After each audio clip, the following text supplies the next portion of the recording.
Haven't we been having fun? We've been having so much fun. Now, seeing as the Gnostics like to profess knowledge, it's about time they actually received some. So here I've been making it clear the distinction between Christianity and Gnosticism, called Mystery Babylon, and how the Gnostics from the beginning have been mixing truth with lies to such a degree that it's taken on a life of its own. And this they feared from the beginning, and this has been written about since the beginning. But all you who claim gnosis, you seem to ignore the truth whenever it arises.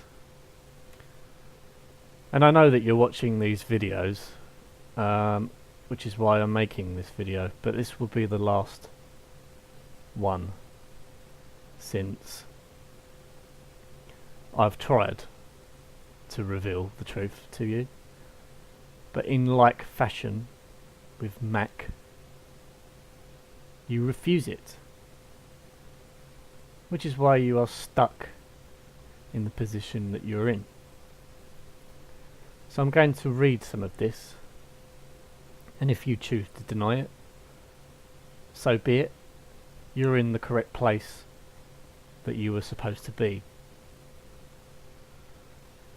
So, Gnosticism in the Christian Church, in the New Testament and the Apostolic Age.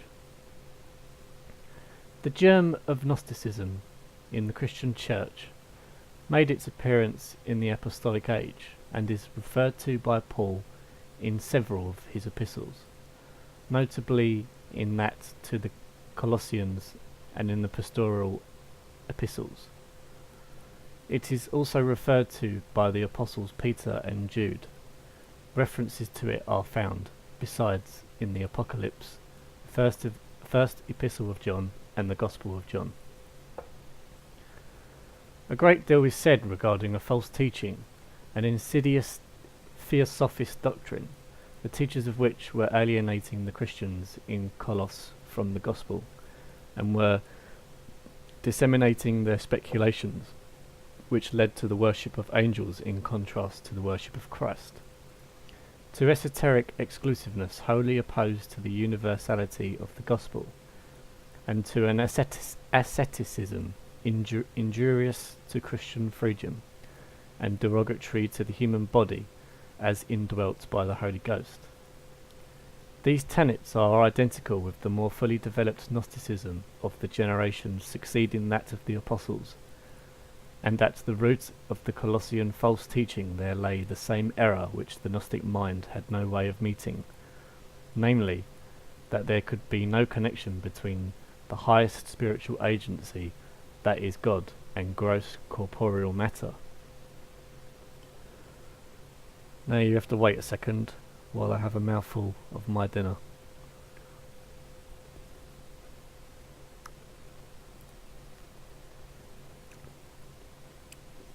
Very nice shepherd's pie.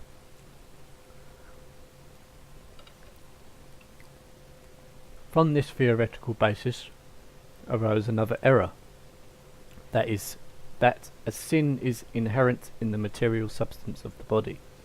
Therefore, the only way by which perfection can be reached is to punish the body by asceticism. That is self-flagellation, so that through the infliction of pain and the mortification of the flesh, the region of pure spirit may be reached, and thus man may be etherealized and become like God. This ascetic tendency is wonderfully widespread. It reappears century after century, and shows itself in many forms of religion, not merely in distorted forms of Christianity, but in the Hindu religions, in Buddhism and elsewhere. In the epistle to the Colossians, accordingly, there are definite references to ascetic practices which were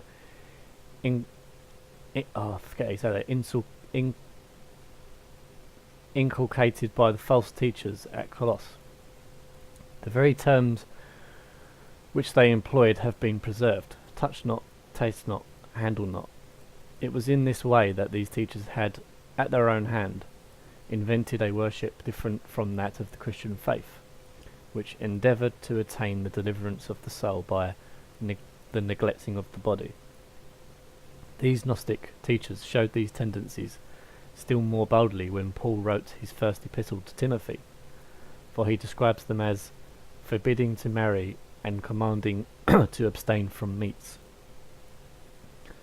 These ascetic practices were afterward taught by various Gnostic sects, the Encratites, the followers of Saturninus, and others. These tendencies in the Colossian church Paul sets himself to correct in his epistle. The method which he adopts is not so much to demolish error as to establish the contrary truth, setting before the Colossians the person and work of Christ, Christ the Creator, Christ in whom there dwells not merely some or even much of the fullness of God, but all the fullness of the Godhead bodily, Christ the God of providence, the upholder of all things, in whom matter and all creatures and all events consist and have their being, Christ the reconciler, who has reconciled us unto God through the blood of the cross. In view of truths like these, Colossian error and all other forms of Gnosticism crumble into decay and vanish. Now, the strangest dissonance of the Gnostics is their dual nature and the compartmentalized mind that they possess, which is where, on the one hand, they persistently invoke the name Jesus or Christ, while on the other hand, they invoke it only to they invoke the name Jesus to push up Gnosticism, which is contrary to what Jesus said, as immortalized through the Bible. Now, the Gnostics will refuse all truth, particularly within the Bible, by falsely attributing it to the church, where they say all of the church is liars, and to a degree that is true. But they do this even to throw away the truth, in order to then insert their Gnostic asceticism. But let's continue. On knowledge. The epistle to the Colossians is the first of the Pauline epistles in which distinctively Gnostic teaching is found in its attack upon the Christian faith. But from incidental notices in epistles of Paul written at an earlier period, it can be seen how congenial was the soil into which Gnostic teaching was about to fall. For even in Corinth, when Paul wrote his first epistle to the church there had been a claim on the part of some that they possessed knowledge, as if others were destitute of it, a claim which the apostle refuses to admit, and meets with stern resistance. They thought themselves wise, sophists, Sophia. They were given to disputing. They professed that they all had knowledge. Nay, they could know all mysteries and all knowledge. But this knowledge did not edify them, did not build them up, it only puffed them up. It did not make them sympathetic or tender-hearted toward the meek.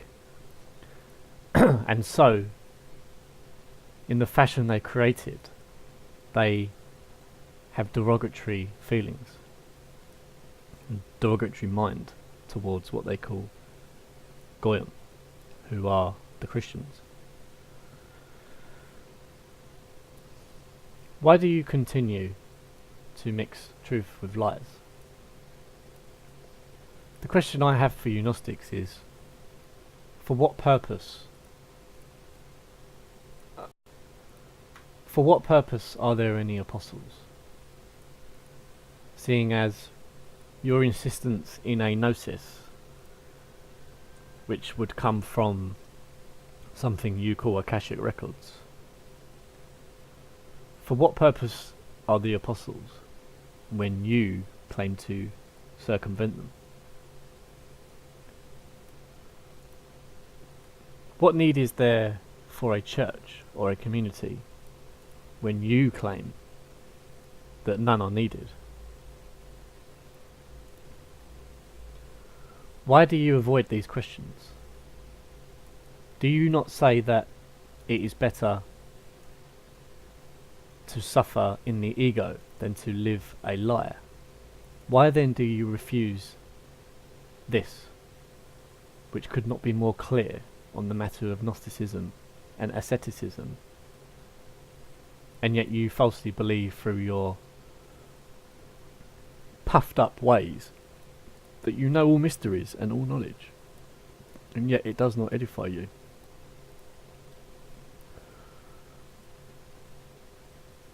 I want to give the Gnostics the choice again. You can accept what I have shown you, and you can turn to Christ and the Bible, in which you will learn the true things that he spoke. If not, then you can stay in your decadence, and you can stay in the New Age. You can stay with those in the middle who eat from the trees of good and evil. You can stay with the transvestites and the sodomites and the pedophiles, because that is where they all live.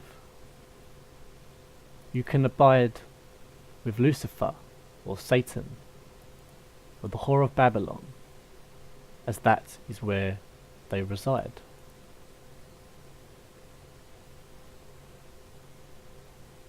None of you are blocked on my channel, and you have the opportunity to let your thoughts be known. But I am warning you here that you are following lies. You are killing yourselves. You are mixing truth with lies. You are making yourselves into abominations. Do not miss the truth.